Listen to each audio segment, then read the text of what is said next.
That's what we're looking for right there, folks. We're out with Don Niedermeyer and Mike Neiman. Don's the guy behind the GPAS. It's a product that's helping us anchor and sit right on this hole right now. We're jigging walleyes. We got some smaller fish mixed in, but that's what we're looking for right there. Happy these fish are following the shiners up the river, and we're here to catch them. We're gonna get some more and put this one back. What we're doing here is we're set up on a hole, and we're using Don's product, the GPAS. What we've done, you know, traditionally the hole sits here and you set the boat like that, anchoring off the nose. Now what we've done here is we've got the boat set crossways on the hole. That's opening it up for us, and all three of us can fish the hole basically. Now we're using 3/8 ounce jigs, but if you wanted to in this situation, you can drop down to a quarter. We can still get it down to the bottom, but then that jig is gonna go back further into the hole, and you're able to cover some more water while you're still anchored. You know, Don, one of the great things about your product too, people just love, is it's so simple to use. You can see the physics of why the product works great. Why don't you tell everybody how to hook it up, Don? All we generally do is we drop the anchor to the bottom, let out enough line to lay the anchor down to grab, and we connect the lower bracket. We bring the anchor line up along the side. We bring the anchor line back down to the lower bracket and beyond. In some cases, we have as many as 3 lengths of the cord, depending on the waves and the situation you're in, the conditions. And we connect the upper bracket, tie off to the boat, and we go fish. Yeah, you can easily see it working. You know, when the waves hit the boat, you can see that stretch out and pull back. And again, that abuse is going on the cord, not in your body and not in your equipment on the boat.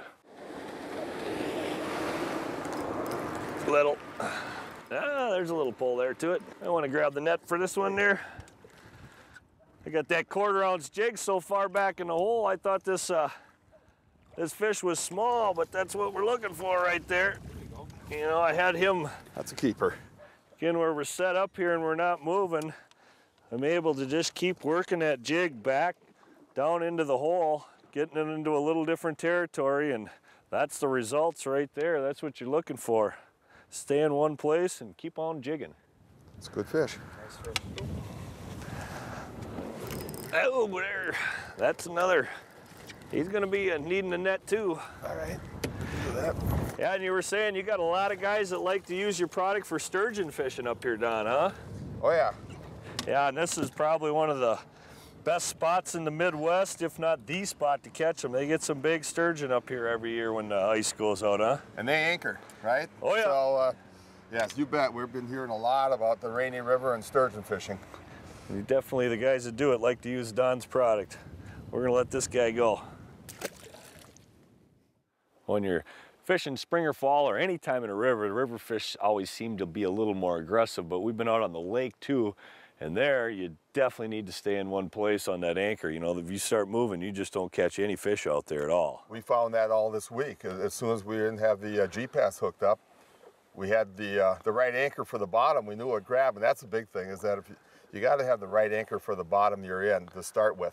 But after that, you've got to get that anchor to grab. And without the GPAS, we could not get it to grab. We put the GPAS on there, we stopped right in the spot, we were able to stay vertical and catch fish. Your company's been evolving where you have the GPAS Junior, Don, too. What's that? We've actually gone to a shorter cord that we've introduced as called GPAS Junior. It's about 21, 24 inches long. We're adding it to the bow lines or the dock lines to absorb the shock and keep the boat tight to the dock. Oh yeah, that's one.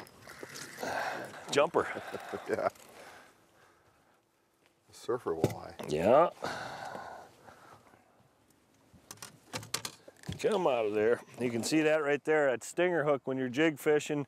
You know, if you don't have weeds or leaves down there, there's no reason at all why you shouldn't have one of them on there. I know that was a little fish, but you'll bring up plenty of 19 inchers that got that stinger hook hanging in the mouth there. It's a good way to catch a few more fish. Oh, there's a fish. Come on, watch that net there. Yeah, this is gonna be a 5-pounder. There she is. There, get that fish. Way to go, Don. Woo! Way to go. Thank you. There's a nice fish. Yeah, that is beautiful right there. I knew she was gonna come my way. Got a hook out. There we go. I tell you what, that is why you sit on a hole and you wait right there, because them fish come to you. You get at the top of the hole, get yourself anchored. use a product like the GPAS. I want to thank Don Niedermeyer and Mike Neiman for coming along fishing today. We've had a great time. If you want to learn more about the GPAS, look up g-p-a-s.com.